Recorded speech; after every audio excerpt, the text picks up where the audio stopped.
Bueno, ya estamos más o menos en horario, así que arranquemos. Bernabé, usted es el presidente de convocación, ¿verdad? Así es. Correcto. ¿Cómo fue que pasó? Bueno, ¿cómo, cómo termino siendo presidente de convocación? Bueno, por ahí te cuento un poco mi historia cívica y mi historia política. Les cuento a todos cómo fue. Eh, a mí lo que siempre me despertó fue un poco el tema social, las organizaciones, trabajar desde ese lado, el lado más social, más que político, más cívico. Y, y siempre participé en distintas organizaciones, con amigos, hemos trabajado haciendo una ONG que no terminó formalmente, pero sí trabajamos con chicos de la Cava, hicimos un tema ahí con deportes y fútbol en realidad más específicamente, que es lo que siempre es más fácil para enganchar, fútbol y cuestiones sociales. Hicimos un comedor, siempre estuve con esa parte social, que era la que a mí más me interesaba y no tanto la política. A nivel personal sí me gustaba la política, yo estudié la mitad de la carrera de ciencia política, no la terminé, pues yo soy director de negocios y por otro lado, eh, pero, desde ahí venía un poco mi lado más, mi perfil, por decirlo de alguna manera, y lo que siempre hice paralelamente fue fiscalizar. Siempre fui fiscal en las elecciones. Desde que voté por primera vez en el 2005, siempre fiscalicé, siempre lo hice con el Foro Cívico de San Isidro, que los que no lo conocen, les cuento un poco, el Foro Cívico es una organización que debe haber sido las primeras, si es que no fue la primera en Argentina, en organizar esto de los fiscales independientes, que después Red Ser Fiscal y otras más hicieron el mismo modelo, que era fiscalizar para cualquier partido más chico que lo necesitara, que en general son todos menos el oficialista, tal vez en este caso Cambiemos tampoco, ni el Frente de Todos, pero siempre fiscalizábamos. Siempre Convocación se apoyó mucho en nosotros para las elecciones, porque siempre le faltaron fiscales, pero nosotros podías a fiscalizar y te tocaba para fiscalizar para la Frente de Izquierda o para cualquier partido. Y de a poco fuimos ganándonos un poco de respeto dentro de lo que era bueno, los que, vamos a decirlo, digamos, lo que iban a fiscalizar para POSE, que siempre nos atacaban un poco. Entonces, un poco siempre vino por ahí mi lado más pegado a la política. Y siempre me interesó mucho el vecinalismo, siempre estuve como en la parte de la ciudad de San Isidro muy involucrado, pero nunca en política per se, ¿no? Nunca militando por un partido. Hasta que, bueno, llegué acá de una manera u otra, ¿no? Eh, por ahí te puedo contar un poco de lo que pasó hace unos, no sé cuántos años, 10 años habrá sido, el Bosque Alegre. No sé si saben qué es el Bosque Alegre en San Isidro o qué pasó con el Bosque Alegre hace algunos años. El Bosque Alegre es un bosque es un bosque de plantas nativas que está, o de árboles nativas, que está en la vera del Río de la Plata, entre el Barco Centenera y Roque Sespeña. Ahí hay un bosque que se formó Y solo atrás de Barisidro, que se Peña atrás del centro de exposición municipal, que es. Ah, está. sí. Hoy estuvimos ahí.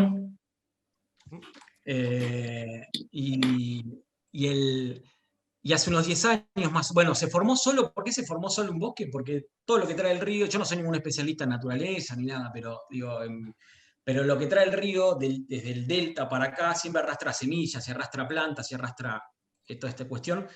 Entonces solo se formó un bosque con plantas nativas y árboles nativos.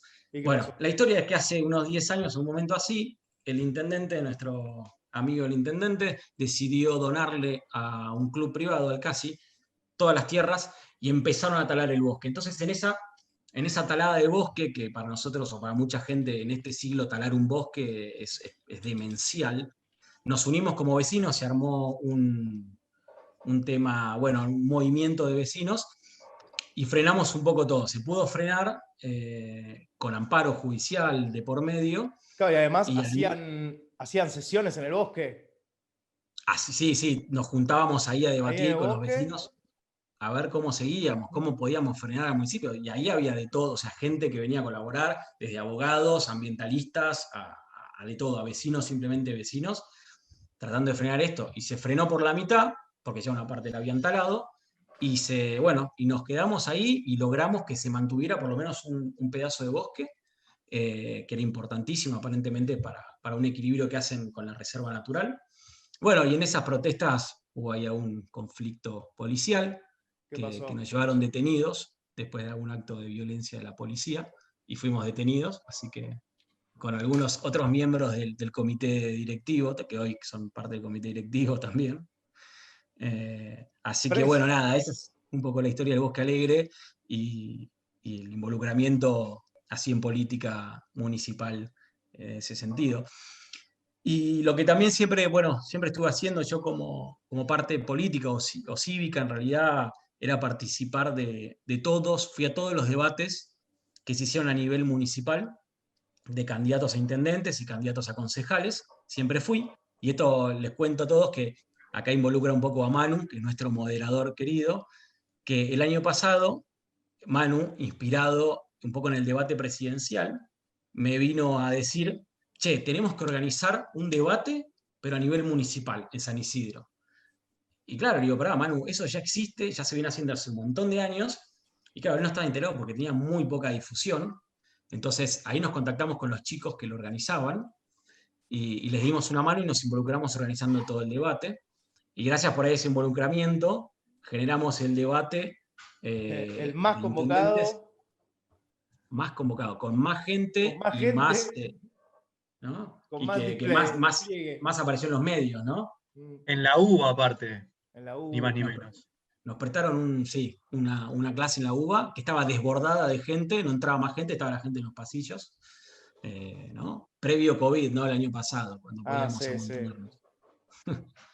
Bien, y a partir de ahí ya Y te... a partir de ahí fue un poco lo que nos pasó, esto lo cuento, nos pasó también a Manu y a mí, nos pasó un poco que nos dimos cuenta que no bastaba, no bastaba con el debate a intendentes. Ahí Patricia pregunta, ¿qué debate? Es el debate a intendentes Debate que se San viene Isidro. organizando en San Isidro. Arroba debate San Isidro es en Instagram Ahí para está. los que quieran.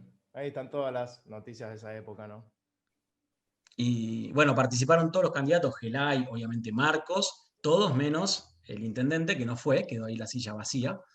Y bueno, y eso nos pasó un poco, che, ¿esto es suficiente para involucrarnos a nivel político o tenemos que hacer un poco más? Y ahí es cuando dijimos, vamos con el partido que queremos, con el partido al que somos afiliados, porque somos afiliados hace un montón de años a Convocación, y nos decidimos meter en el comité directivo para sumar nuestro granito de arena a Convocación.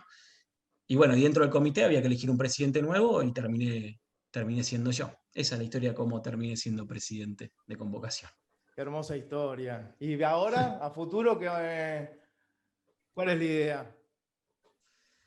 Buena pregunta. Oh, Buena qué pregunta. Creo pregunta. que nuestra idea, por lo menos, tenemos como una cosa muy clara o una visión muy clara, que es necesitamos involucrar más vecinos. Sí. Necesitamos ser más. Necesitamos una masa crítica que salga, que se involucre y necesitamos atraer talentos y que seamos todos partes de esto, de este movimiento que nosotros queremos tanto y nos gusta tanto, que es el vecinalismo, ¿no? Que, que somos vecinos, hay muchos vecinos adentro de Convocación que son personas muy preparadas, que ya están en política hace muchos años, trabajando, que saben, y hay otros que vienen de otros lados, de otros palos, con otros conocimientos distintos, que ayudan a amalgamar todo esto y a generar un espacio amplio. Y bueno, creemos que somos eso, ¿no? Vecinos preparados haciendo política y no políticos tradicionales inventándonos un rol de vecinalistas. Sí, porque además es clarísimo, ¿viste? Es un poco hacerse cargo del lugar que en suerte te tocó vivir, ¿viste? Eso también es una de las, como muy poca visibilidad sobre los problemas locales, ¿viste? Porque no es que salen por todos lados o es muy fácil, ¿viste? Para nada. Y la única Bueno, forma, así como lo decís, es siendo masa crítica, nada más. en San Isidro nos pasa un poco eso, ¿no? Tenemos un nivel educativo bastante alto, bastante bueno, y a la gente le interesa mucho la política, pero no le interesa tanto su ciudad. Al estar San Isidro, ¿no? Metido dentro de una gran ciudad, de un AMBA muy grande, se pierde un poco, eso creo que lo decía Carlos Castellano en su charla, ¿no? Se pierde un poco ese sentido de ciudad al ser parte de una cosa. Entonces es difícil como generar ese espíritu vecinalista, ¿no? Pero bueno, hay que pelear por eso y hay que trabajar por eso. Creo que se puede. Sí, sí, de hecho me parece, eso ya es pura apreciación personal, pero que es para mí el camino para resolver los problemas, ¿viste? De abajo hacia arriba. No existe la solución mágica que venga así, ping, no. Hay que un poco embarrarse y meterse en el lugar, ¿viste? Esa es un poco la visión, me parece. Y de esta Sí, manera tratar de atraer a la mayor cantidad de vecinos a que aporten su talento, ¿viste? Porque al final del día es nada más que talento. Caer ahí, es buena talento. voluntad y... Hay que atraer talento, exactamente. Creo que la escuela de dirigentes es un gran nido de esto, ¿no? Atracción de talentos. Hay gente muy, por lo menos hemos conocido en en estas clases hasta ahora, gente con muchísimo conocimiento, muchísima capacidad, que estaría buenísimo que se quieran involucrar acá o en su propia ciudad, porque hay gente de todo el país, que eso me parece también espectacular. Así que a luchar por todos los vecinalismos, no solo el nuestro, ¿no, Manu? Sí, sí, ni hablar.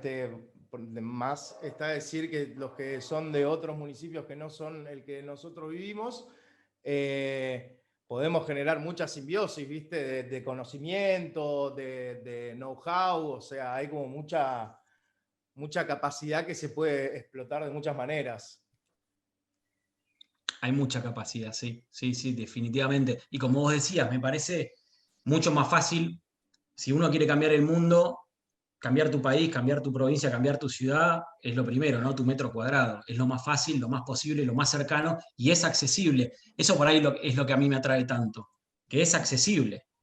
Y cambiar el mundo tal vez es más difícil, pero Pero lo tu nuestro, ciudad, estás acá, ¿viste? Ya no hace falta ni moverse. exactamente. Está bien. Bueno, bien, bien. Linda presentación. No sé si alguien tiene alguna pregunta que quiera hacer. Estamos ahí listos para contestar. Y si no, nos vamos a ir al momento de los equipos, que creo que ya están todos en su equipo. Vamos a chequearlo. Ok, más o menos. Ok, ahora los acomodo el resto. Bueno, vamos a la sección de equipos. Dale, vamos a darle un cierre a la escuela un poco. ¿Les parece? Dale. Bueno, estuvo todo muy bien. Ya estamos todos otra vez, así que ya estamos. Bueno, vamos a lo que sigue. Tenemos a Martín Yesa, el intendente de Pinamar, aquí con nosotros. ¿Estás por ahí, Martín? ¿Cómo viene? ¿Cómo anda? Bien, muy bien. Recién le decía en la previa a Manu y Álvaro que no es un fondo de pantalla falso de Zoom, sino que estoy en Valeria del Mar. Sí, sí, es la libertad de la naturaleza, se ve de acá. Así que bien, bien, por suerte. La verdad, bueno, con días raros, ¿no? Para la política, para la ciudadanía. La verdad que son días realmente difíciles y complejos, pero bueno, personalmente muy concentrado en la temporada de verano. Ah, mirá, cómo la van a ver? ¿Van a pedir el PCR, todos los test para entrar No, o? no, no, no, no. ¿Cómo se van a arreglar? Es, ¿Cómo van a presentar? bueno, no sé si quieren arrancar por acá, Manu, pero Como quieras. básicamente la ciudad, como en la mayoría de las ciudades normales, además hay una decisión del gobernador de no pedir testeos. Nuestra decisión había sido previa, así que no, sencillamente va a haber libre circulación en el caso del partido de Pinamar y con una estrategia relacionada con la responsabilidad individual y, por supuesto, con un rol activo del Estado fomentando buenas prácticas y, bueno, tratando de tomar algunos desafíos con la mayor originalidad posible. Pero les diría que el primer eje estratégico que planteamos ocurrió, que era fundamental que así fuera, que era el concepto de la temporada extendida. La provincia inicialmente pensaba que la temporada era enero y personalmente logré incorporar un concepto con el gobernador y su equipo, que es no pensar la temporada como enero, que ese es el abordaje mediático, sino tratar de pensar en el concepto de la temporada extendida. Entonces, cerramos un muy buen noviembre, vamos a estar teniendo un gran diciembre, un diciembre a la altura de un enero muy bueno, y un enero normal viene por ahora en reservas, no excelente, no muy bueno, un enero normal, lo cual significa que diciembre estaría descomprimiendo enero, y en febrero está ocurriendo exactamente lo mismo. Vamos a tener un febrero muy bueno a lo que es tradicionalmente. Y lo que sí corroboramos en la experiencia con los hoteleros y con los inmobiliarios es que sobre todo la gente mayor está optando por venir en diciembre y también están optando por venir en febrero, los adultos mayores, ¿no? Y después los que son padres con chicos o más jóvenes están optando por enero e incluso la primera quincena de febrero. Bien, me gusta esa Yo- idea de todo el año es temporada. Es una Bueno, buena es que de movida. hecho, nosotros hace 3 semanas es un buen tema. Mirá. Podemos empezar a hilvanar por ahí, Manu, pero te diría, a mí una de las cosas que más sentido me hizo antes de ser intendente de Pinamar fue recorrer ciudades de la costa atlántica. Recorrí ciudades de la costa atlántica, tuve la suerte de viajar por distintas ciudades del mundo, además, antes de ser intendente, y lo primero que te dabas cuenta cuando ibas a otras ciudades de la costa atlántica era darte, o sea, cuando sabes observar, ¿no? Y tenés algún nivel de formación urbanística o, no sé, inmobiliaria, en mi caso, por mi familia, te das cuenta que en muchas de estas ciudades había pasado algo grandioso, digamos. Necochea, Mar de Ajó, San Bernardo, Mar del Plata, Miramar. Vos vas a la costanera y hay unos edificios realmente muy, digamos, muy grandes, muy altos, muy ambiciosos, y en paralelo con ciudades que se habían quedado en el tiempo, digamos. Y este es el segundo principio de la termodinámica que les diría que fue casi el concepto más importante con el cual yo me dediqué a gobernar y a hacer las cosas, que es que los sistemas cerrados tienden a la degradación. Y, y el éxito suele ser una caja cerrada, el éxito suele ser un paquete cerrado, como también el sistema de una ciudad suele ser un sistema cerrado. Y lo que es muy difícil darse cuenta para uno mismo es cómo el paso del tiempo produce, llamémosle, degradación o entropía, como dice el segundo principio de la ley termodinámica, caos. Ujú. Entonces, lo que me di cuenta en un segundo nivel era que muchas de estas ciudades habían resuelto el tema de la degradación llevando lo nuevo hacia las puntas. Asumo en Pinamar como el sexto intendente en 7 años. Muchos destituidos por corrupción. El primero había sido Porretti, le siguió De Vito, se llamó a elecciones, asumió Altieri, destituido por corrupción, asume Muriale, que era el siguiente candidato a concejal, lo llevan a juicio político, renuncia en medio del juicio político, renuncia el segundo candidato, el segundo concejal, renuncia a la tercera concejal, asume el cuarto concejal de la lista del 2011 como intendente de Pinamar. Renuncia a la quinta concejal, asume el primer concejal suplente. Este concejal suplente que asume como intendente también tenía cheques de automotrices a su nombre, pero el Consejo Deliberante le hizo un juicio político, decidió no destituirlo, básicamente porque era otro papelón sumarle a Pinamar a 6 meses de las elecciones. Entonces, pasó eso. Carnaval Pasó, de intendentes. y eso, digamos, estoy haciendo un recorte bastante Sí, sí. contemporáneo. Año 97, asesinato de José Luis Cabezas, que a Pinamar le generó, y lo digo icónicamente, 3 cosas. Lo primero, lo que fue el menemismo, un periodista en el contexto de la interna Menem Dualde, un empresario enriquecido en el menemismo, y en tercer lugar, para Pinamar específicamente, lo que fue una tapa que decía Chau Pinamar. Una tapa negra que decía Chau Pinamar. Pinamar le costó mucho recuperarse de eso y como todo hecho traumático, la primera etapa social para Pinamar fue la negación. Fue, bueno, no, en realidad fue en Madariaga, decían, en la ruta de Madariaga. Bueno, no, en realidad algo habrá hecho, decían los más grandes en Pinamar, ¿no? Entonces, me crié en esa sociedad que en el año 2001 a un empresario también de una multinacional conocida lo asesina un sicario en 2001 en Cariló, Gregorio Perel, que en el año 2006 asesinan a un funcionario que era el responsable de las compras de la policía bonaerense en el contexto de la maldita bonaerense.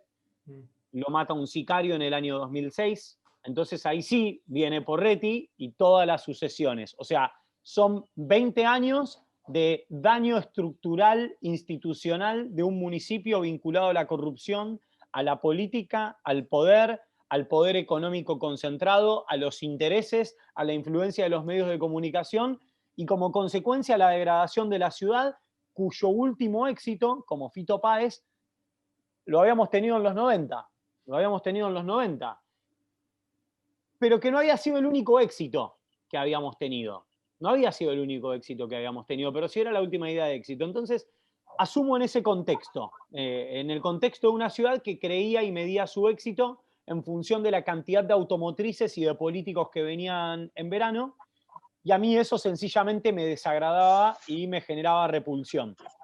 Y entonces durante toda una campaña me dediqué a contarle a los pinamarenses otra perspectiva de ciudad, otro paradigma de ciudad, sin faltarle el respeto a nadie, sencillamente contando lo que yo quería, no lo que no quería. Era, miren, yo me imagino esto, me imagino que en vez de que la ciudad esté diseñada para que vengan las automotrices una vez por mes, ocupemos el espacio público, que tengamos espacio público de calidad, que invirtamos en las zonas más postergadas del partido de Pinamar. No podemos gobernar la ciudad en donde veranea el 3% más rico de la Argentina y tener una localidad en donde viven el 50% de los ciudadanos de la ciudad que no tienen acceso al agua, no tienen una plaza, no tienen pavimento, no tienen veredas ni siquiera en la avenida principal de la localidad. Entonces, vos no podés pretender que eso después no tenga consecuencias de inseguridad, consecuencias de violencia, consecuencias generadas por la inequidad, por la injusticia. Entonces, nosotros nos dedicamos a tratar de organizar un equipo variopinto de muchos extractos y extracciones ideológicas que, por un lado, potenciar a Pinamar con reglas claras, institucionales, anticorrupción, transparentes, con las consecuencias que tiene eso, que es burocratización de ciertos procesos, pero burocratización de ciertos procesos que si vos los cumplís a rajatabla no tenés ningún inconveniente traumático, ni, por supuesto, de índole económica con el poder ni con el Estado. Y tomamos algunas decisiones, digamos, cuando vos conectás con el hecho de Pinamar ya no es lo que era el principal mantra con el que asumo en 2015, te das cuenta que tenés que hacer cosas. Y la inteligencia estaba puesta en, bueno, ¿qué? Porque asumí y Pinamar no funcionaba hacía muchos años, no funcionaba el municipio hacía muchos años. Que quiero hacer una discrepancia acá. No es lo mismo un municipio que no funciona como a uno le gustaría que un municipio que no funciona sencillamente porque cambian los intendentes todos los años y con cada intendente había muchos cambios de funcionarios. Entonces me tocó encarar una campaña electoral entre 19 candidatos a intendente, en donde realmente, imagínense qué capacidad ideológica o de variación ideológica puede haber para proponer plataformas políticas distintas.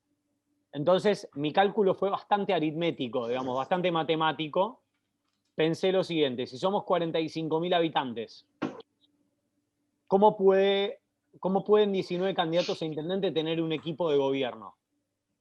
Entonces, mi concentración estuvo puesta en una campaña de diferenciación. No tuvimos afiches, no tuvimos pasacalles, nunca lo usamos, nunca lo usamos ni lo usaremos. Básicamente no puedes pretender embellecer la ciudad haciéndola más fea. Y en paralelo construimos un equipo de gobierno, además de la lista de concejales, con la cual le contamos a los pinamarenses con quiénes queríamos gobernar. Siendo el candidato más joven de todas las listas, con el partido que era el hazmerreír de la política argentina en ese entonces, que era el PRO, que venía tercero en las encuestas. Logramos ganar las primarias, en el caso del partido de Pinamar, contra el radicalismo, y luego ganamos las elecciones generales con el 38% de los votos, entre 19 candidatos a intendente. Eso a nosotros nos marcó varias cuestiones. Primero, si me votaron con 29 años, seguramente no fue para hacer la plancha. Entonces, con lo primero que conecté fue con el hecho de, bueno, la ciudadanía entre 19 candidatos a intendente votó a alguien para hacer quilombo, digamos, hablando mal y pronto, y voy a honrar eso, o sea, y por suerte, por suerte, el primer año fue difícil, no podría decir por suerte el primer año. En el primer año me dediqué a hacer algunas cosas que marcaron un antes y un después en la ciudad. Primero, nosotros contratamos a Toni Puig, que es un sociólogo catalán, trabajó con la marca Ciudad Barcelona desde el año 78 hasta el año 92, trabajó para el municipio de Barcelona, y nosotros lo trajimos acá y Toni nos abonó algunas ideas. Lo primero es una anécdota de un exalcalde de Berlín, a quien admiro mucho, que es Klaus Wowereit, Wowi, si ponen alcalde de Berlín, Wowi con W, les va a aparecer. Él asume en el año 2001 en Berlín, una Berlín que no era la capital luz cultural que es hoy, en una Alemania que no es la de hoy, que todavía estaba con los problemas de Europa, de Alemania del Este y Alemania, o sea, Alemania Occidental y Alemania Oriental.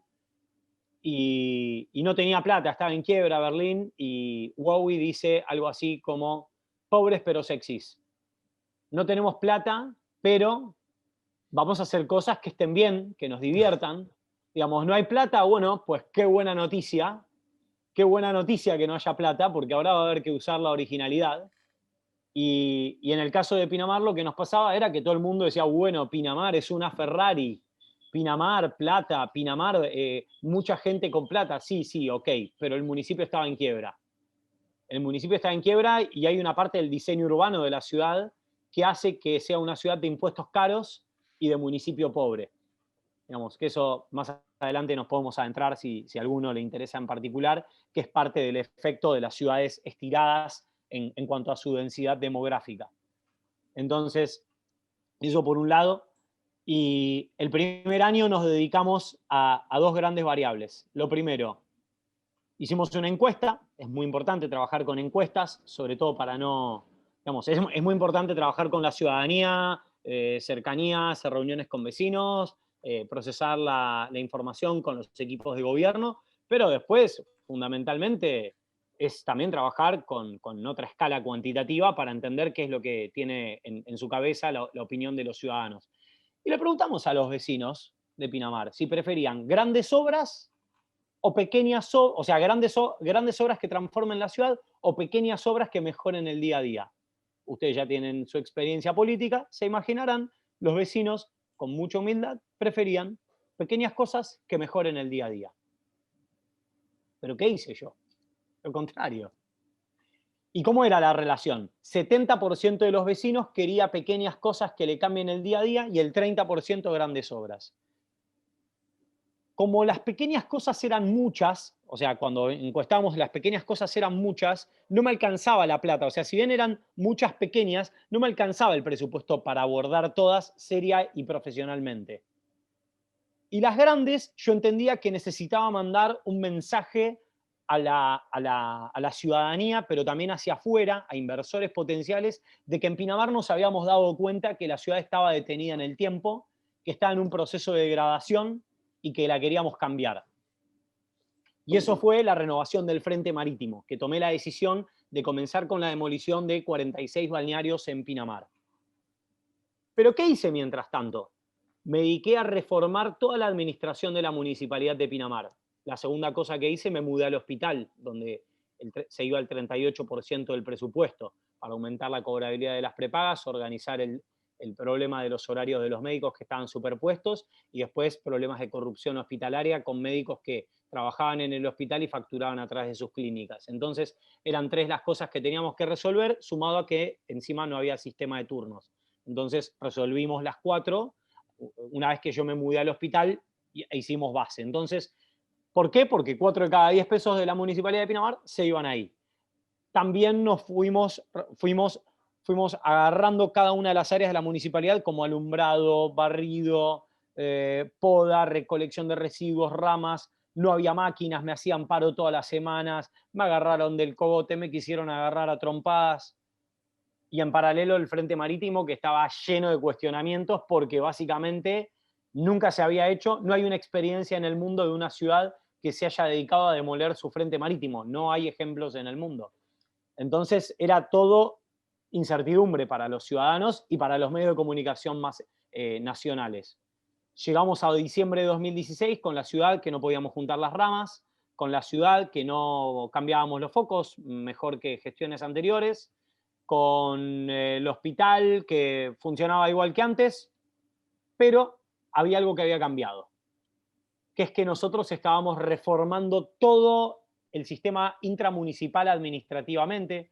Habíamos empezado a trabajar con presupuesto de base cero, habíamos empezado a trabajar con un sistema de estadísticas unificado, pero la ciudad hacia afuera no transformaba, no tenía capacidad de transformación. Si en ese entonces yo hubiera comprado y accedido a un crédito leasing, hubiera comprado 16 máquinas ese año por el valor de 33 millones de pesos. Pero decidí esperar y juntar con plata municipal los 33 millones de pesos. Y en paralelo avancé y avancé y avancé y avancé con el Frente Marítimo. 14 de diciembre de 2016 hacemos una encuesta. ¿Qué opinan del intendente? Absolutamente lógico el resultado. 70% imagen negativa, los pinamarenses pensaban que el rumbo era equivocado, que lo que creían era que había que hacer pequeñas cosas que cambien el día a día. 2 de enero de 2017, 20 días después, primera etapa del año de la Nación, Pinamar finalmente llega con la demolición del Frente Marítimo y con los balnearios nuevos. Etapa de la Nación dice, Pinamar vuelve a brillar de la mano del nuevo Frente Marítimo. Empezaron a surgir nuevos chefs. El verano estuvo buenísimo, fiestas a la noche, after beach. El comentario era, che, esto se parece a José Ignacio, esto parece Punta del Este, esto parece no sé qué. Pero seguíamos sin juntar las ramas.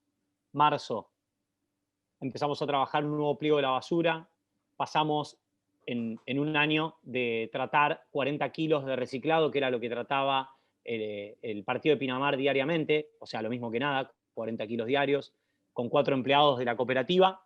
En un año habíamos pasado a 20 empleados, actualmente hay 44 empleados que procesan 5.2 toneladas diarias de reciclado. En ese entonces estábamos en 2.5 toneladas diarias de reciclado.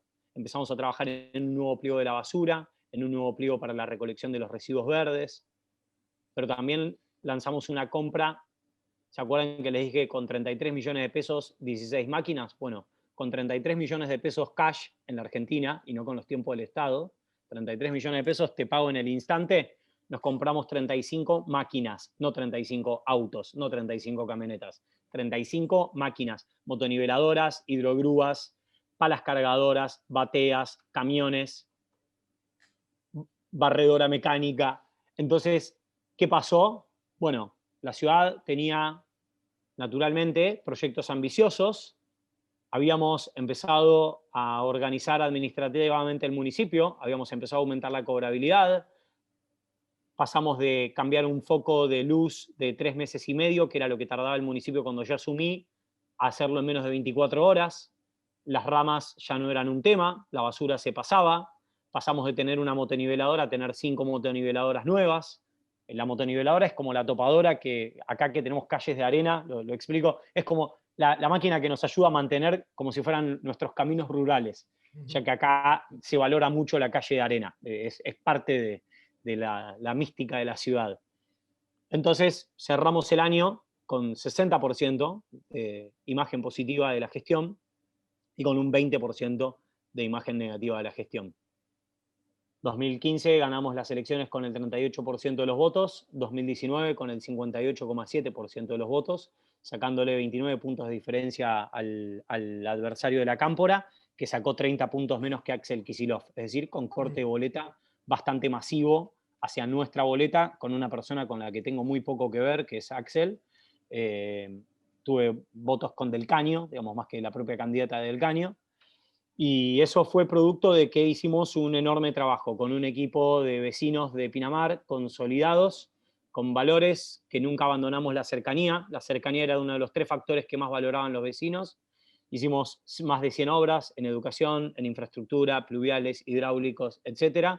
La ciudad volvió a brillar, Pinamar empezaba a ser lo que había sido en algún momento, y además funcionaba el municipio.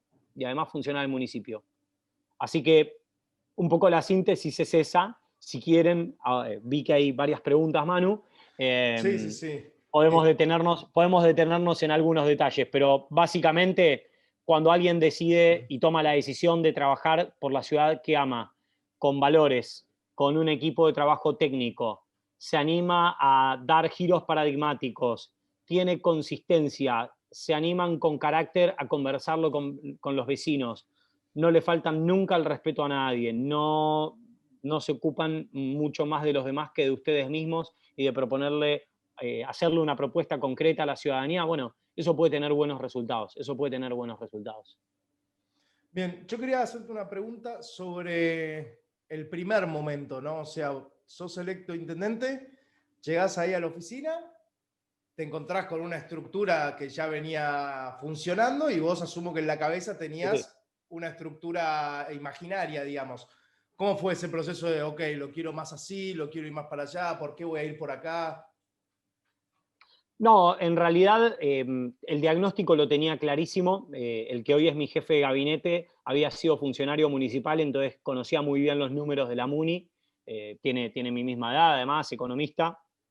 Te diría, Manu, que fue una suerte del destino, que la mayoría de los que me acompañaron, para una ciudad de esta escala no es normal poder contar con un equipo de gente profesional.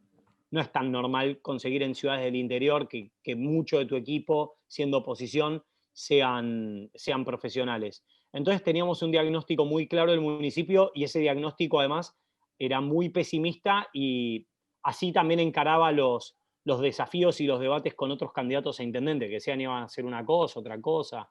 Yo soy de formación liberal además, entonces siempre me encanta cada vez que alguien habla de cosas que van a hacer, la primera pregunta es, bueno, ¿con qué fondos, con qué financiamiento, no?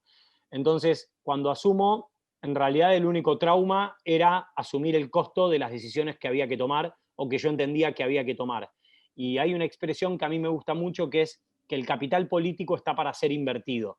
Por eso, digamos, entendí que en ese momento en donde me decían que era el intendente más joven del país, me hacían notas, no sé, todos los medios nacionales, me decían que era brillante, mi mamá me decía que era extraordinario, bueno, ese es el momento en el que tenés que tomar decisiones difíciles sobre la base de un municipio que no funcionaba, además, no funcionaba el municipio. Entonces, me dediqué básicamente a hacer todas micro revoluciones internas dentro de la municipalidad y entendí dos cosas. Primero, que tenía que sostener a mi equipo, porque si el problema era la inestabilidad de las personas que generaba consecuencias en la inestabilidad institucional del municipio, lo primero que tenía que hacer era, digamos, prefería cambiar la cabeza del funcionario que cambiar al funcionario para darle estabilidad institucional al municipio y para que ganaran confianza para hacer lo que yo necesitaba que ocurriera. Porque la resistencia natural del sistema es a que te quieren boicotear los puentes y te dicen, che, vos sos buenísimo, no tengo ningún problema con vos, pero el problema es el que tenés abajo. No, es mentira. ¿Sabés qué? Ese que está ahí está bancado por mí y fue con esta misión súper clarita con los puntos que se los puse yo. Y lo segundo es bancar la decisión. Bancar la decisión. La primera tentación que tiene cualquier intendente mediocre es no sostener las decisiones de sus funcionarios.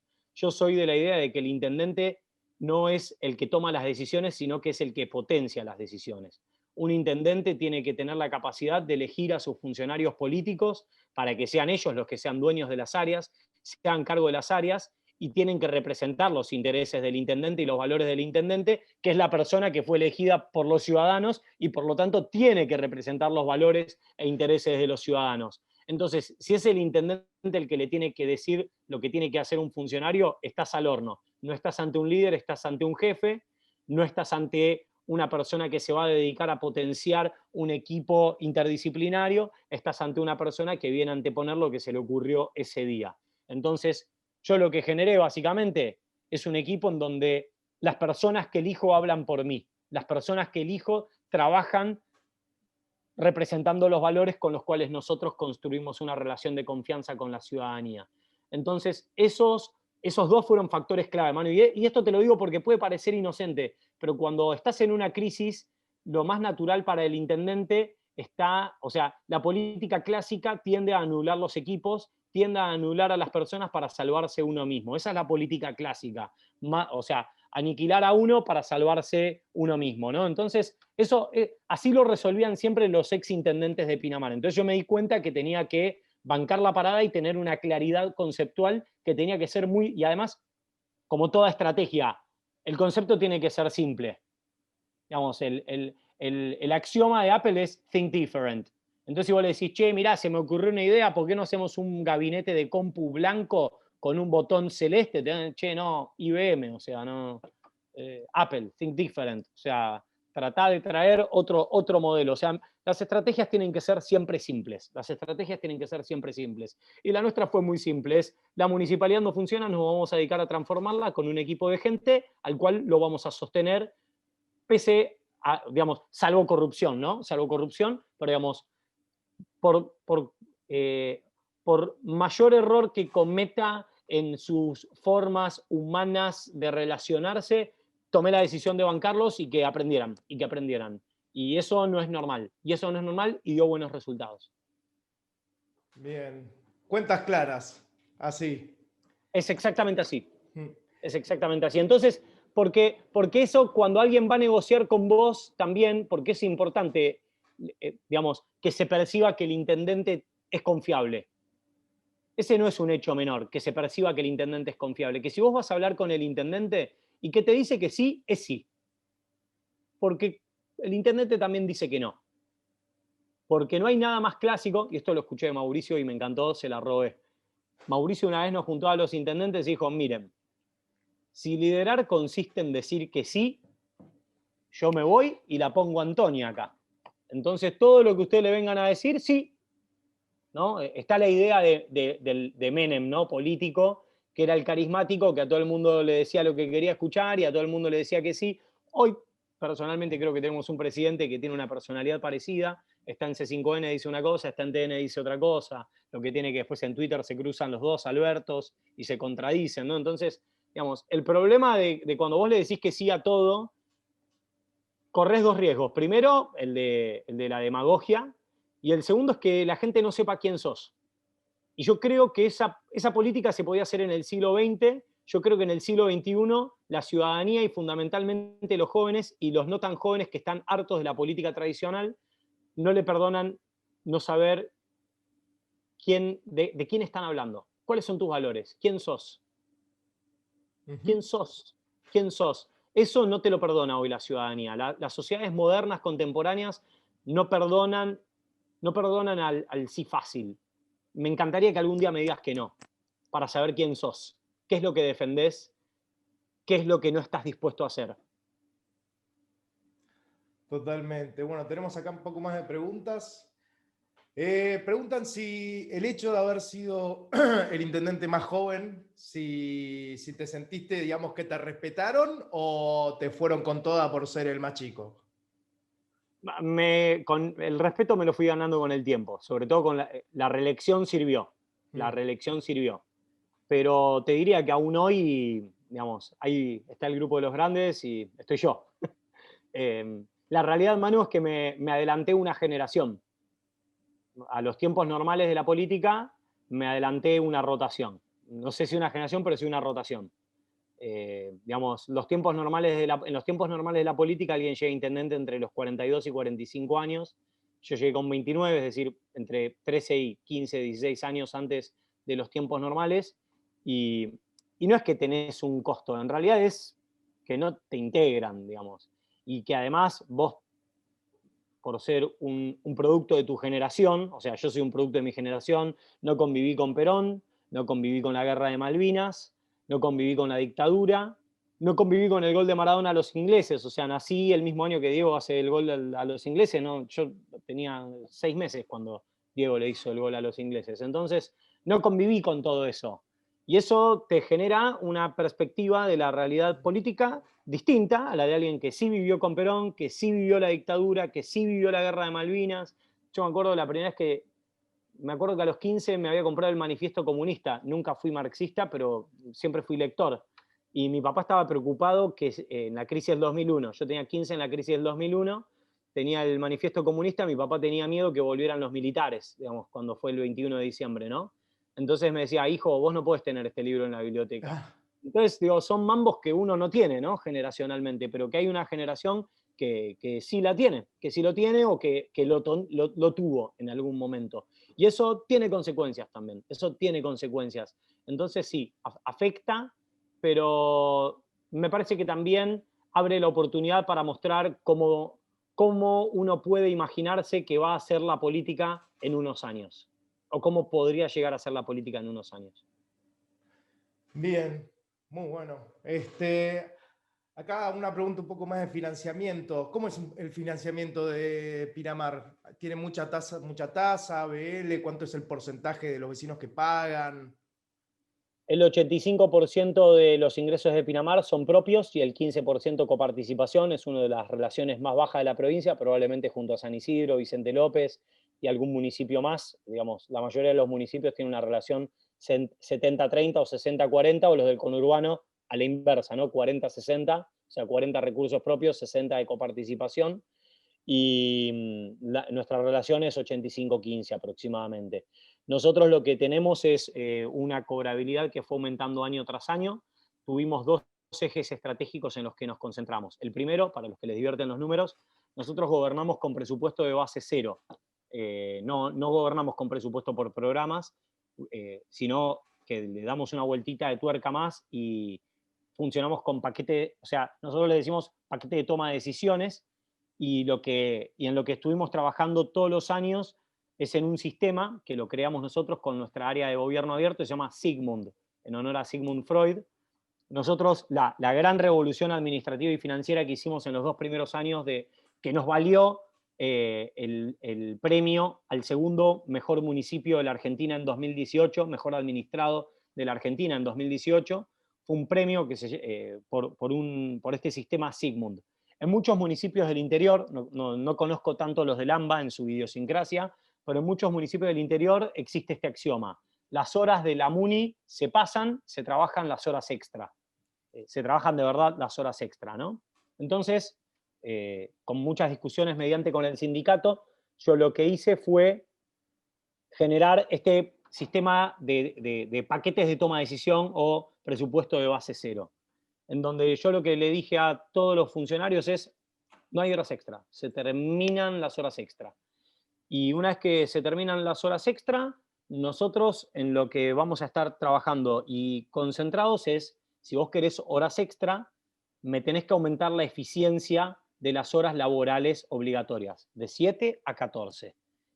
Entonces, lo que empezamos a hacer fue, cruzado con el sistema de reclamos, subimos online los trabajos de cada una de las áreas de la municipalidad. Entonces, cada una de las áreas de la municipalidad le explica a los vecinos, está en pinamar.gov.ar, sobre todo lo que es servicios urbanos, le contamos a los vecinos qué es lo que va a haber en su barrio, qué semana cada uno de los trabajos. Por lo tanto, tienen un Gantt que los está corriendo, es decir, hay una planificación que los va corriendo, que si no la cumplen, no hay paquetes de horas extra. Entonces logramos esto: las horas de la MUNI son de mantenimiento de la ciudad y las horas extra son upgrades, son mejoras de la ciudad, como si estuviéramos jugando al SimCity, ¿no? O sea, acá mantenimiento, con esta mejoras. Entonces, pongo un ejemplo muy, muy fácil. Mantenimiento. Las luces se tienen que cambiar en menos de 24 horas. Yo no te voy a dar plata, horas extra, para que cambies focos de luz, pero te voy a dar horas extra para que vayas cambiando los focos a LED. Entonces, en las horas de la... Se entiende, ¿no? Entonces, el ejemplo, el 50% del alumbrado se cambió a LED con horas extra, pero en paralelo los focos se cambian en menos de 24 horas. Ahora, en menos tiempo todavía, les diría es irrisorio, porque el LED dura más, rinde más, entonces lleva menor tasa de recambio. Entonces, ese es un caso ejemplar físico fácil en el cual ver cómo funcionó la dinámica de las horas extra. También nosotros cuando asumimos había 15 vehículos en la municipalidad, incorporamos 75 vehículos más sumadas a las máquinas. Imagínense que con 15 vehículos la municipalidad consumía 990.000 litros de nafta por año, y nosotros con 75 vehículos pasamos a consumir 720.000 litros de nafta. Entonces, así reducimos las horas extra y aumentamos la eficiencia. porque reducir las horas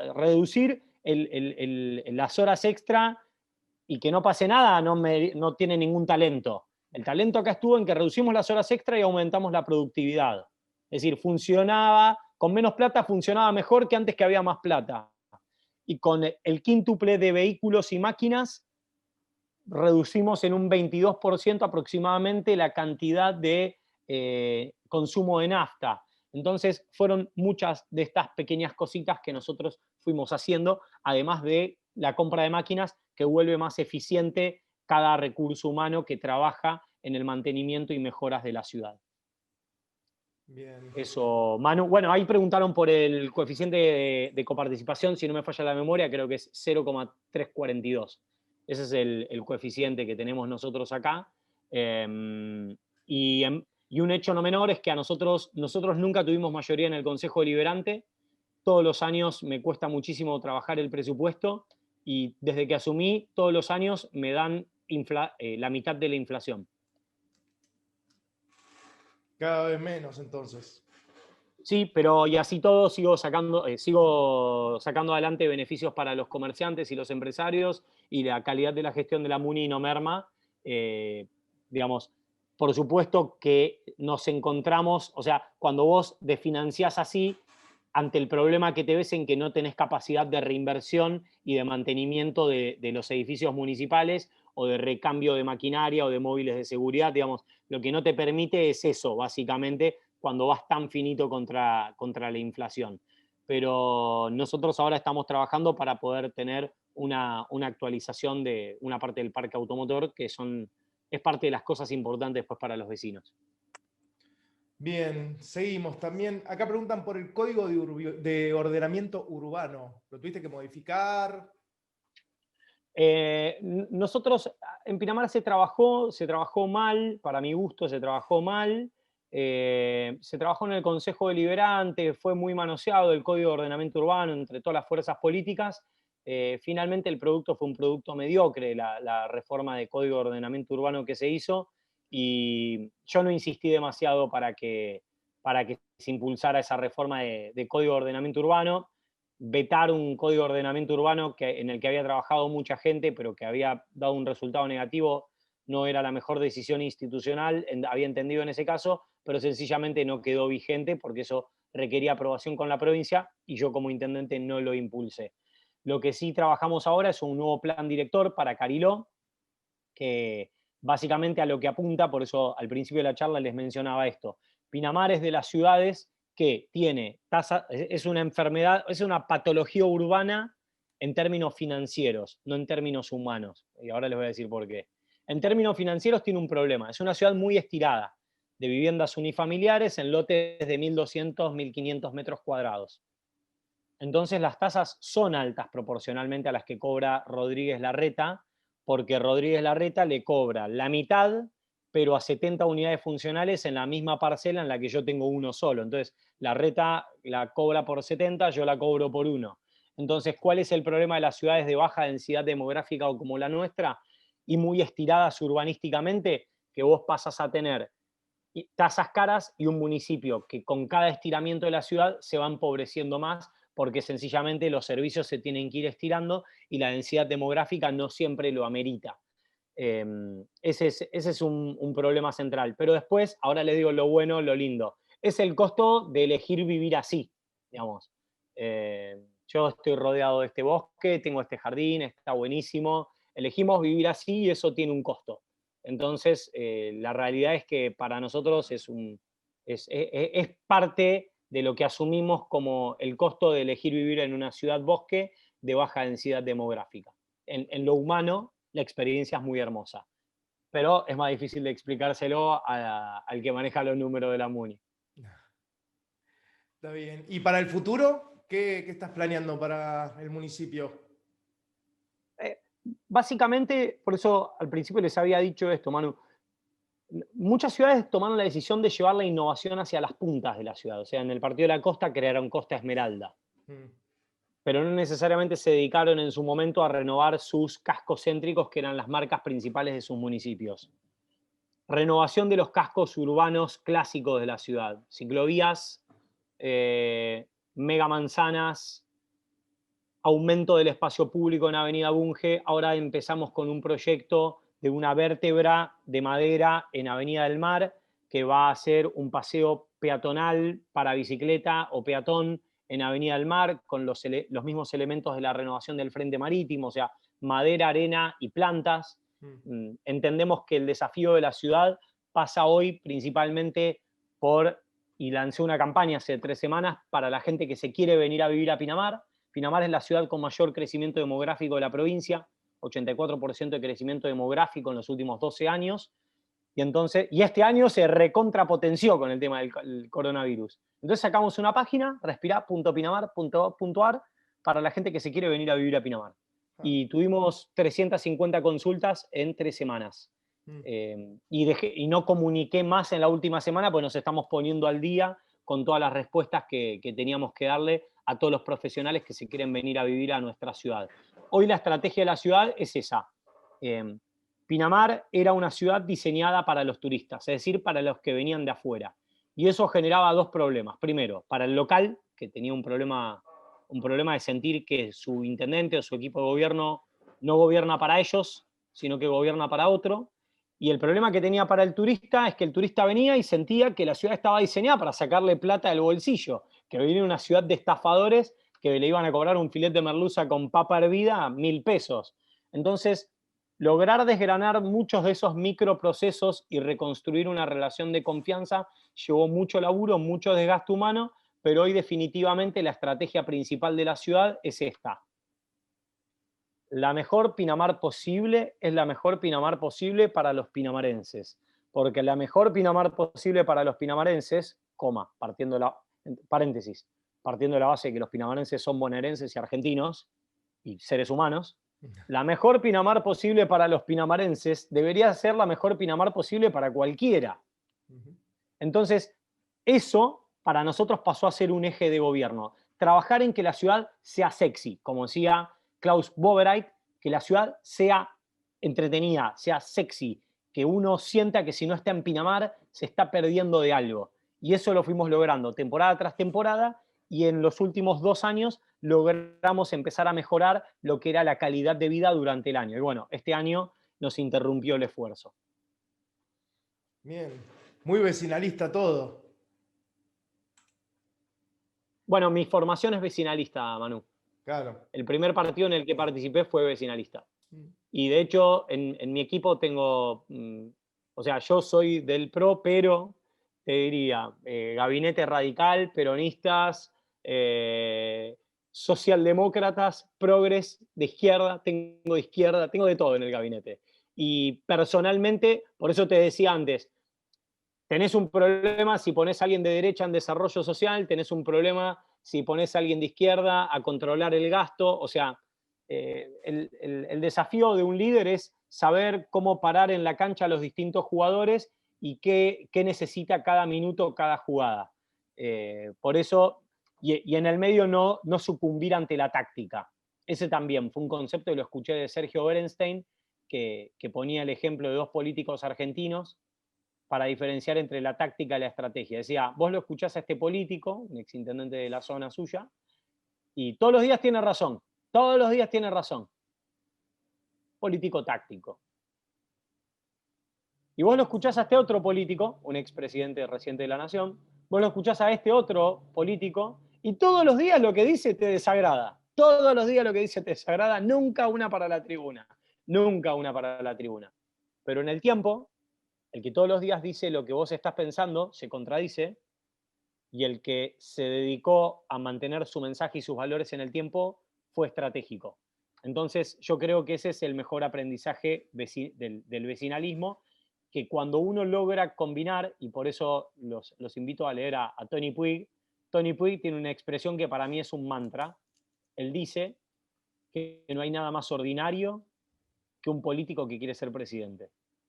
Si amás la política, amás el gobierno local. Eso pienso yo personalmente. Bien. Si amás la política, amás tu ciudad. Y se vuelve muy incómodo para el sistema hablar con alguien que tiene como única pretensión transformar la ciudad que ama. pero ¿qué vos querés hacer tu carrera? ¿Vos querés ser diputado? ¿Querés ser gobernadora? ¿Querés ser diputado provincial? No, no, no, no, no, no. Cuando termine mi trabajo me quedo acá en Pinamar. Ah, no, dale, decime que... No, no, no. Amo Pinamar. Todo lo que hago todos los días de mi vida es porque amo Pinamar. Competís contra eso. Es difícil competir contra eso. Cuando se logra conformar un equipo de gente que ama su ciudad y que todo lo que hace, incluso los errores, los hace desde la convicción de amar la ciudad en la que vive y que además sus vecinos le confirieron la confianza para hacerlo. Bien, y hablando un poco de la campaña electoral, ¿cómo la pensaste con esto de la estrategia? ¿Fuiste ya con ese plan de, bueno, vamos a juntar muchos vecinos o...? No, cero. Mirá, de hecho, no tenía local partidario. Hasta julio de las PASO de 2015 no tuve local partidario. Arranqué en octubre de 2014 yendo a casas de vecinos. Entre octubre de 2014 y julio de 2015 fui a la casa de 800 vecinos. O sea, a 800 casas de vecinos, yo solo, personalmente. Y a cada casa de vecino, después de conversar 45 minutos, 50 minutos, una hora, nunca reuniones de más de 5 personas, porque en reuniones de más de 5 personas se pierde intimidad, y yo lo que necesitaba era que los vecinos supieran que podían hablar conmigo en confianza y que me podían contar sus miedos y que me podían contar sus vidas y sus realidades. Eso a mí me dio un material que en paralelo los medios de comunicación decían que yo era un tonto, que yo era el tontito que estaba... Si ven en YouTube, ponen Martín Yesa, van a ver en mi primer spot es: buen día, mi nombre es Martín Yesa, y van a ver que en los programas de radio y TV locales era el hazmerreír de la política local, porque decían el tonto que le ladran los perros, porque era: buen día, mi nombre es Martín Yesa, me ladraba el perro de la casa, ¿no? Entonces eso se terminó institucionalizando. 800 casas visitadas, no afiches, no pasacalles, no pancartas, solo redes sociales, campaña absolutamente ecológica, folletería con papeles reciclables, app para contactarse con nosotros en el año 2015, que no era tan normal. Y básicamente a cada casa de vecinos a la que fui, les decía al final, les preguntaba al final, que si yo me llegaba a presentar como candidato a intendente de Pinamar, si podía contar con su apoyo, que para mí era muy importante saber que podía contar con su apoyo y saber que si los llamaba, ellos iban a estar. Nunca nadie me dijo que no. Todos me dijeron que sí, los llamé a todos, todos estuvieron y bueno, la verdad que lo logramos, lo logramos. Y te diría, Manu, hubo un día que marcó un antes y un después en Pinamar, incluso en el respeto de los demás partidos políticos hacia nosotros. Fue una semana antes de las PASO. Teníamos una campaña muy física, era una campaña puerta a puerta. Entre todos los voluntarios habíamos recorrido todos los domicilios de Pinamar, todos los domicilios de Pinamar. Yo había construido un equipo de 350 voluntarios, que para la escala de Pinamar es un montón. Cero plata, no tenía plata. No tenía auto, o sea, no tenía auto y vivía en una casa que me habían dado mis viejos, o sea, no tenía recursos económicos, pero ni para invitar un café con leche. Y todo era muy físico, todo era mucho amor, las mamás llevaban tortas, los pibes hacían unas hamburguesas, o sea, todo se fue haciendo entre vecinos, con una lógica vecinalista, te diría. El partido además no tenía recursos ni nada por el estilo. Y una semana antes de las PASO empieza a llover. Y como la película Forrest Gump, empezó a llover. Y llovió. Y no dejaba, y llovió. Y entonces estábamos en el local partidario y ese día yo estaba cansado, estaba estresado, mal dormido, mal comido, me estaban bombardeando por todos lados, me veían como una amenaza, entonces me daban entre todos. En las encuestas no estábamos ganando nuestras primarias, estábamos perdiendo contra un candidato radical y llovía. Y encima entra uno al local y dice: quiero una boleta, dame una boleta. Le digo: hola, ¿qué tal? ¿Cómo te va? Sí, no, ni me saludes porque yo voy a cortar boleta. Yo lo voy a votar a Macri, pero acá voy a votar a otro partido político. ¡Tac!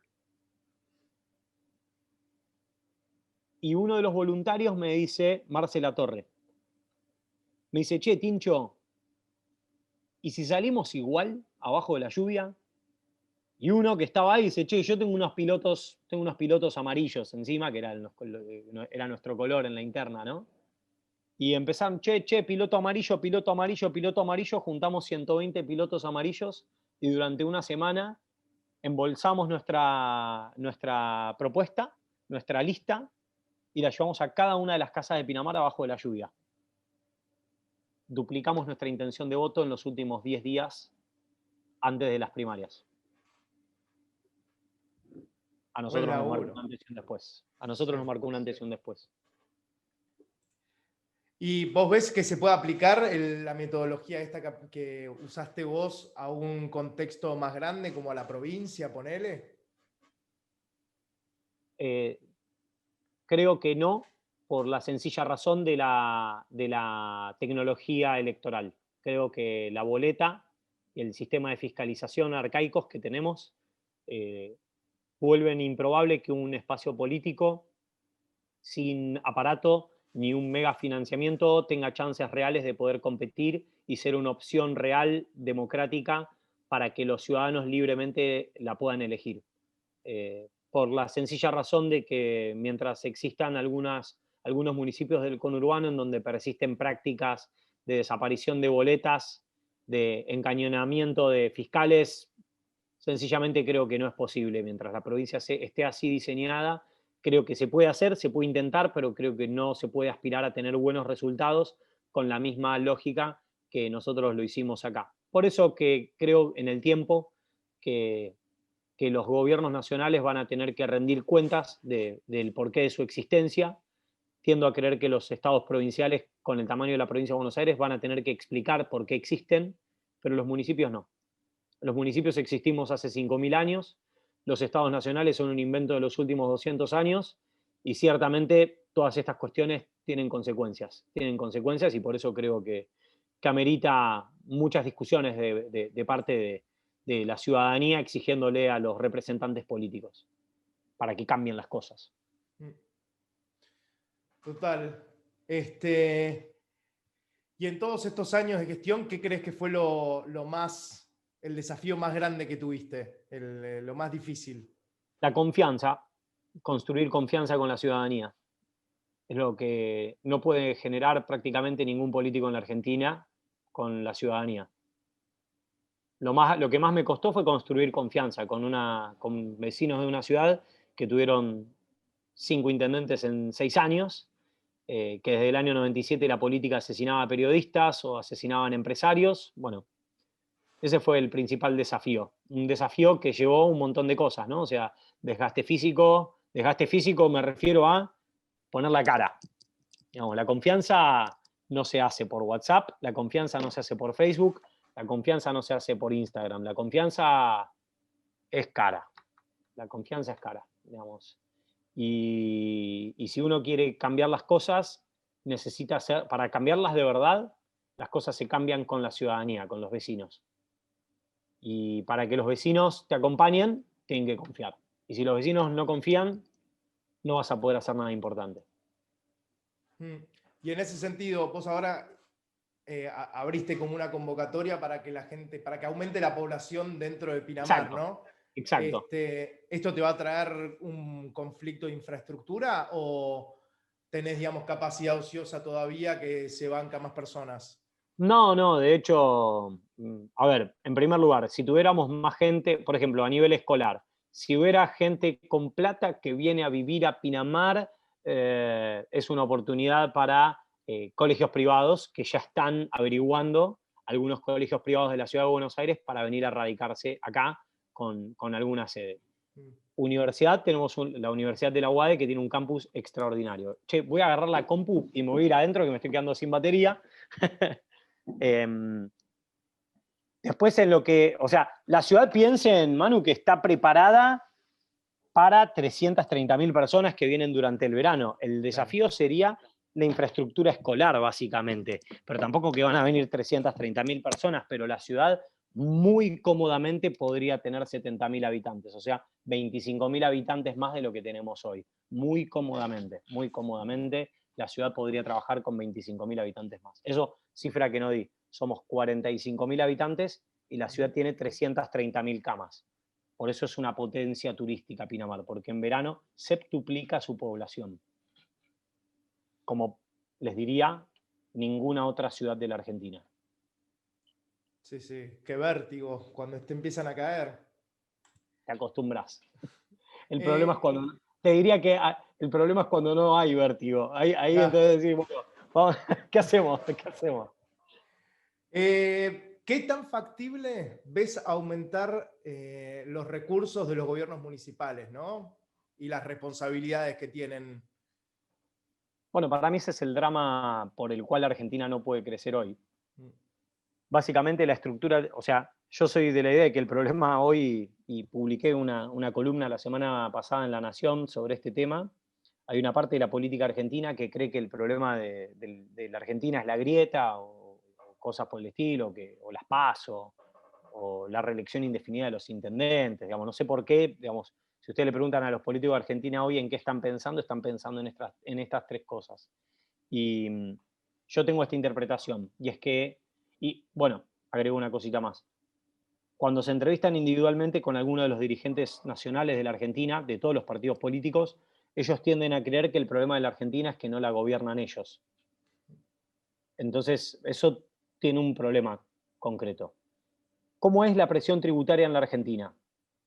La presión tributaria en la Argentina es así: 83% del Estado Nacional, 14,3% todas las provincias en su conjunto, 2,7% todos los municipios en nuestro conjunto. ¿Cómo se compone el gasto? 67% el Estado Nacional, coparticipación, 23% las provincias en su conjunto, coparticipación, 10% todos los municipios en su conjunto. Agrego información ahora. Uno tiene plata entonces, el Estado Nacional. Otro tiene obligaciones, el Estado provincial. Pero es otro el que se ocupa, el Estado municipal. Eso es un caldo de cultivo para una transformación radical del sistema institucional. ¿Por qué? Porque ahora vamos a repasar cómo funcionan los países normales. Yo a esto llegué como conclusión por haber viajado por el mundo. Decía, ¿cómo puede ser que en Francia estén todos estos conflictos, que si echan al primer ministro, que si la señora estuvo con no sé quién o no sé cuánto, pero estás en el sur de Francia y la vida es perfecta? Y estás en el interior de España y lo mismo, o sea, te salís de Cataluña y de Madrid y los tipos están más o menos siempre igual, digamos. Están siempre más es principalmente estable. ¿Cómo es el origen tributario y el gasto público? ¿Cómo está distribuido en los países que funcionan con normalidad? O Estados Unidos de América, ¿no?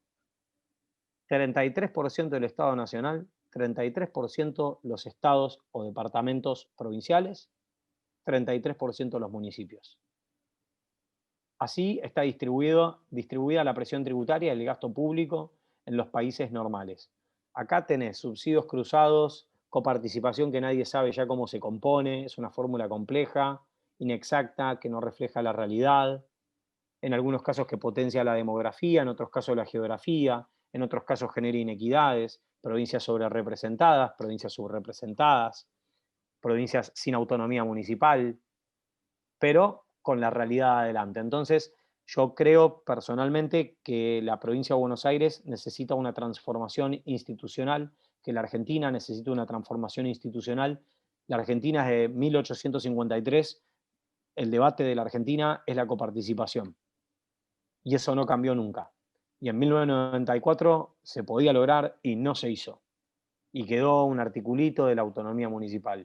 Y yo a todos los que aman la política nacional siempre les digo lo mismo. Me encanta lo que te gusta la política nacional, la DITELA, la Austral, la UCA, la UBA, todo, la élite intelectual formada en esta abstracción integrada por porteños que están formados o sea, por porteños nacidos, por porteños formados, por porteños que nos dirigen y que entonces piensan que sí, claro, el incentivo para gobernar la Argentina es llegar al Estado Nacional. ¿Por qué? Porque el problema es que no la gobiernan ellos. Y en paralelo, ¿qué es lo que ocurre? Que dependemos de si esta semana quieren cuarentena o si esta semana quieren velar a Diego Maradona, o si la otra semana quieren que vuelvan las clases cuando ya no hay clases, o si de repente quieren que haya verano, que no haya verano. Eso es parte de los problemas de ser tan dependientes de un sistema tan presidencialista en lo tributario. Sí, como vos dijiste, todo este caldo de cultivo lleva a la entropía, ¿no? Estas inconsistencias del sistema están llegando para mí a un punto ya medio crítico. Me pongo yo un peteriano, creo en la destrucción para la creación. Total. Acá preguntan, bueno, tenemos la temporada extendida de verano, ¿va a haber temporada extendida de invierno también? Hoy con lo que vi las imágenes de Casa Rosada, no sé con qué cara le vamos a explicar a un comerciante que cumpla el aforo, digamos, que además se puso de moda ahora la palabra aforo, ¿no? Lo cual me representa una derrota espiritual aceptar ese lenguaje, pero no sé, Manu, la verdad es muy difícil, por eso te decía, ¿cuál fue el principal desafío? Digamos, ¿qué es lo que logré como intendente? La confianza. Digamos, hoy tenemos un gobierno nacional y un gobierno provincial que no la generan, porque perdieron autoridad. Perdieron autoridad, que es cualquier cosa. Yo estuve discutiendo durante 5 meses la posibilidad de tener temporada. Me sermonean todos los días y vimos las imágenes hoy en la Casa Rosada. Es muy difícil, es muy difícil. Muchos intendentes hemos discutido la importancia de que vuelvan las clases. A muchos no nos dejaron. Y pasó esto. Entonces, son cosas que realmente generan desconfianza, generan desconfianza. Bien, ya nos vamos a ir acercando al final. ¿Qué pensás de toda esta película que se está armando sobre la reelección indefinida? ¿Viste? Que están ahí como que medio que no se Lo dejé sabe por para dónde escrito, va. lo dejé por escrito, lo dejé por escrito. La realidad es muy clara la ley. La ley dice que los que tienen 2 periodos no se pueden presentar. Ya está, punto. Y todos la celebramos, además. Yo la celebré. Es mucho más fácil explicar los beneficios de la alternancia democrática que explicar los beneficios de que se mantenga una sola persona. Entiendo el caso de Merkel, sé que hay buenos casos de buenos gobernantes, pero cuando vos sabés que el sistema institucional en lo político no permite la reelección indefinida, vos pasás, si sos una persona saludable y no sos un psicópata o un perverso, en lo que pasás a estar concentrado es en dejar un equipo partidario que funcione y que represente los valores de una parte de la ciudadanía, no de toda la ciudadanía, pues es imposible, de una parte de la ciudadanía, que es la ciudadanía que pueda elegir libremente los valores, si se sienten representados o no, que uno tiene. Tan simple como eso. Estoy en contra de las reelecciones indefinidas, estoy en contra de los representantes políticos que creen que componen una clase especial, que es la clase política. Pocas cosas me repugnan más que un político que dice nosotros la clase política, porque suponer que perteneces a una clase política tiene consecuencias fácticas, tiene consecuencias en el funcionamiento de una ciudad, de una provincia, de un municipio. Cuando vos pensás que componés una clase, pasás a pensar que tenés problemas específicos, no que el problema es el narcotráfico, no, el problema es la grieta. ¿A quién afecta la grieta? ¿A los ciudadanos argentinos? No, a los políticos que se ponen tristes porque discuten. Y con los periodistas, bueno, vayan al psicólogo. Pero hay otros problemas, son otros los problemas que tenemos. Entonces, estas son las cosas que a mí personalmente me movilizan y es donde entiendo que una parte de mi rol hoy ya es, primero, concentrarme cómo resolvés, porque estas son las chicanas de estos que se suponen de la clase política. Bueno, no, pero entonces arrancás con el síndrome de pato rengo. Digo, bueno, sos un pato rengo si rengueás. Yo no rengueo. Amo mi ciudad y a mí me tienen que pasar por arriba. A mí no me van a dejar rengo. Yo voy a caminar bien derechito, hasta el final, hasta el último día.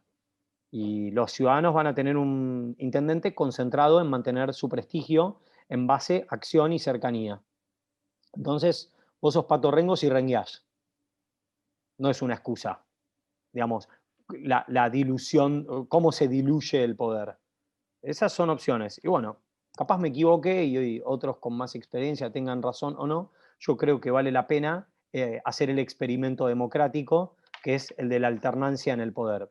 Voy a tener 37 años en el 2023, 36 años en el 2023, y nada me pondría más orgulloso que retirarme y que en Pinamar gobierne un intendente, hombre, mujer, electo por la ciudadanía, y que la ciudadanía se sienta orgullosa de esa persona a la que votó y de esa persona que se va.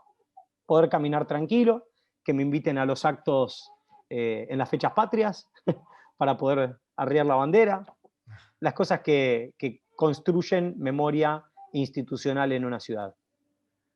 Bien, última de las últimas, te lo juro. Yo soy un tipo muy pesimista con el sistema, para mí está cooptado de principio a fin.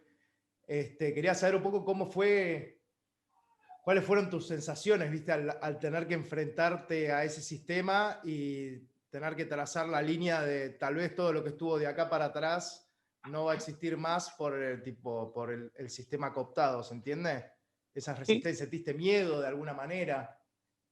No, es tan fácil como que se puede, digamos. Se puede.